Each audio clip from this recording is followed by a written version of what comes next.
Advice. आज मैं आपको जो दवा के बारे में बताने जा रहा हूँ वो है सीपिया। तो आइए शुरू करते हैं। सीपिया के यूजेस और सिम्टम्स के बारे में मैं आपको बताऊंगा। ये आमतौर पे फीमेल के जो पेशेंट्स होती हैं उन पे ज़्यादा वर्क करती है और बहुत उनके लिए अच्छी साबित होती है दवा। तो इसमें जो फीमेल पेशेंट है वो बहुत उदास रहती हैं। इसके अलावा जो है वो किसी को अपनी जो फीलिंग्स हैं वो एक्सप्लेन नहीं करती, और इसके अलावा हर एक से नफ़रत करना जो है उस सिम्टम्स में जो है वो शामिल है। तो उस सूरत में जो है सीपिया जो है 200 में दी जाए 4 ड्रॉप्स। एक दिन पहले दिन दी जाए, फिर एक दिन छोड़ के आप वापस से दे सकते हैं 4 ड्रॉप्स। इसी तरह एक हफ्ते तक दें तो वो सिम्टम्स जो हैं वो ख़त्म हो जाएंगे, ऐसा ऐसा ख़त्म हो जाते हैं। अगर नहीं भी हुए तो आगे भी कंटिन्यू कर सकते हैं, मगर वो आप बेहतर ये है कि डॉक्टर से कंसल्ट कर लें, अपने जो करीबी डॉक्टर हैं होम्योपैथ उनसे कंसल्ट कर लें। इसके अलावा जो है चेस्ट में पेन है और चेस्ट की जो साइड्स हैं उसमें साइड्स में पेन होता है, और जो है वूपिंग कफ है, ऑपरेशन है काफ़ी, तो उस सूरत में भी जो है सीपिया जो है 200 में दी जाती है। 200 पावर में 4 ड्रॉप्स दिए जाएँ, जैसे अभी मैंने आपको पहले का सिम्टम बताया उसमें। अच्छा, तो अबॉर्शन है। अगर अबॉर्शन जो है हर 5 से 7 माह के अंदर अबॉर्शन हो जाता है पेशेंट को, तो उस सूरत में भी अबॉर्शन ना हो उसको बचाने के लिए तो सीपिया 200 दी जाती है। तो 4 ड्रॉप्स जो हैं वो तकरीबन 20 दिन तक दिए जाएं, एक दिन छोड़ के, और आधी प्याली पानी में जो है वो उसको दिया जाता है। तो उस सूरत से ये अबॉर्शन का मसला जो है वो हल हो जाएगा। उसके अलावा यूटेरस का प्रॉब्लम है। यूटेरस के प्रॉब्लम में भी इसका इस्तेमाल किया जाता है। कोई भी यूटेरस का प्रॉब्लम हो तो उसमें इसको इस्तेमाल किया जाता है सीपिया 200। और है माइंड पे अगर आप आएँ तो हेडेक होता है काफ़ी, नौसिया है, वॉमिटिंग है, तो और माइग्रेन भी है, तो और आईलिड्स जो हैं वो काफ़ी हैवी हो रही हैं, तो उस सूरत में भी उसका इस्तेमाल किया जाता है। और आइज़ जैसे मैंने अभी आपको बताया हैवी हो जाती हैं, तो एपिथेलियोमा भी उसको कहा जाता है। तो उसमें सीपिया जो है 30 पावर में दी जाए 4 ड्रॉप्स सुबह शाम कुछ दिनों तक दी जाए, तो ये प्रॉब्लम भी दूर हो जाती है।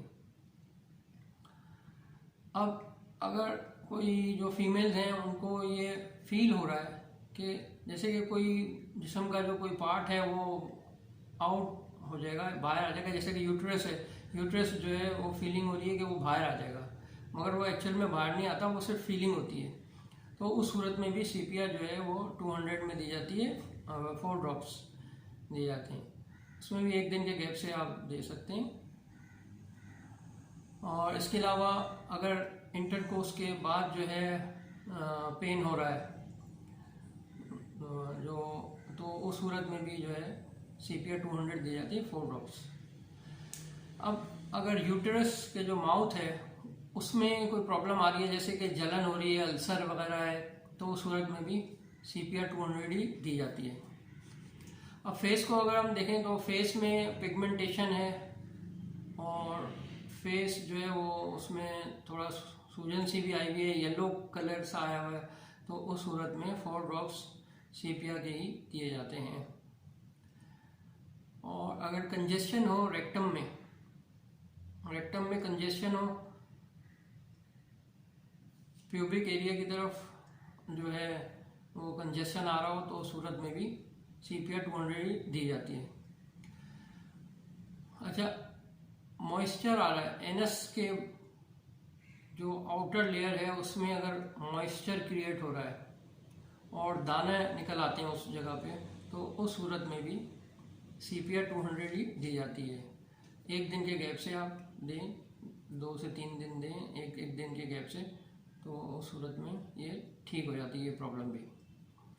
अब डायरिया है, जैसे डायरिया अगर बच्चों में होता है तो उसमें जो है बच्चों के लिए चूँकि सीपिया 30 में दी जाएगी और 2 ड्रॉप्स दी जाएगी, 1 से 2 ड्रॉप दे सकते हैं पर डे सिर्फ। तो उसमें जो है अगर 2 दिन में ठीक हो जाए तो आप उसको डिसकंटिन्यू कर दें दवा को। अब जो बालों के जो हेयर रूट्स होते हैं वो सेंसिटिव हो जाते हैं, तो उसकी वजह से बाल जो है ना वो गिरने लगते हैं, तो उस सूरत में भी CPR 200 दी जाती है। अच्छा, हर्ब्स है, अगर हर्ब्स जो है वो कानों के पीछे के हिस्से पे निकल आता है तो उस सूरत में CPR 200 भी दी जाती है। 4 ड्रॉप्स दिए जाते हैं उसमें कुछ दिनों तक। अब अपर लिप्स को अगर आप देखें तो अपर लिप्स में काफ़ी, अपर लिप जो ऊपर का जो लिप्स है वो लिप है उसमें वो फट जाता है काफ़ी बुरी तरह से, तो उस सूरत में भी CPR 200 ही दी जाती है। अब हम देखते हैं कि किडनी के सिम्टम्स को। किडनी में अगर क्रॉनिक सिस्टाइटिस है और यूरिनेशन जो है वो काफ़ी स्लो है, तो उस सूरत में भी CPI दी जाती है। मतलब वैसे अभी और भी दवाइयाँ दी जाती हैं, मगर ये एक ख़ास इसके लिए भी, इसके भी सिम्टम्स में आते ही है। तो लिवर जो है, लिवर में अगर पेन हो रहा है और सूजन सी आई भी है, शोर हुआ है, ठीक है, और फिर रिलीफ जो है वो उसको जब भी होता है जब वो पेशेंट जो है वो राइट साइड पे करवट लेता है या लेटता है, तो उस सूरत में भी CPR जो है वो 200 में ही दी जाती है। अब अगर वर्टिगो है, वर्टिगो की सूरत में भी जो है अगर फिट्स ऑफ वर्टिगो पड़ रहे हैं, जो वर्टिगो घड़ी घड़ी हो रहा है और फिर जो पेशेंट है उसको वॉक करने में काफ़ी मुश्किल हो रही है ओपन एयर में भी, तो उस सूरत में जो है CPR 200 ही इस्तेमाल की जाती है। और पेशेंट को ऐसा लगता है जैसे कि इंटॉक्सिकेटेड हो गया है पेशेंट, तो उस सूरत में भी CPR 200 ही इस्तेमाल की जाती है। तो आइए अब देखते हैं कि जी कंपेयर कौन कौन सी दवाइयाँ इनके साथ की जा सकती हैं CPR के साथ। CPR के साथ लिलियम टिग्रम इस्तेमाल की जा सकती है, कंपेयर की जा सकती है, सिलीशिया और सल्फर भी की जा सकती है। अलग अलग सिम्टम्स के मुताबिक उसमें पेशेंट के सिम्टम देख के की जा सकती है। हम वेसिकुलर इरप्शंस हैं अगर और अल्सर है, जॉइंट्स के पास कुछ अल्सर्स क्रिएट हो रहे हैं, तो उस सूरत में बोरेक्स है और मेजेरियम है, इसका इस्तेमाल किया जाता है। और अगर कोई भी सेंसेशंस और किसी भी इनर पार्ट में कोई बॉल सी है छोटी सी, तो उस सूरत में उसमें लचीसिस दी जाती है, जिसको लैक्सिस भी कहा जाता है। अच्छा, रिंग वॉर्म है जो कि आइसोलेटेड किसी भी स्पॉट में या हाथ पे कहीं किसी जगह पे बने हुए हैं, तो उस सूरत में बेसिलिनियम है, टेलेरियम है, कैल्शियम कार्ब है, उसका इस्तेमाल किया जाता है। अब सोरियासिस है, अगर सोरियासिस है तो उसमें आर्सेनिकम एल्ब का इस्तेमाल किया जाता है और आर्स आयोड भी CPR के साथ मिलाई जा सकती है, मगर एक वक्त में एक दवा उसको मिलाया जा सकती है। और कॉन्स्टिपेशन की सूरत में अगर जो वुमेन में किसी में प्रेगनेंसी है और उसको कॉन्स्टिपेशन भी हो रही है, तो उसमें एलम का इस्तेमाल किया जाता है। उम्मीद है आपको मेरी वीडियो पसंद आई होगी। इसको शेयर कीजिएगा, लाइक कीजिएगा और मेरे चैनल को सब्सक्राइब ज़रूर कीजिएगा।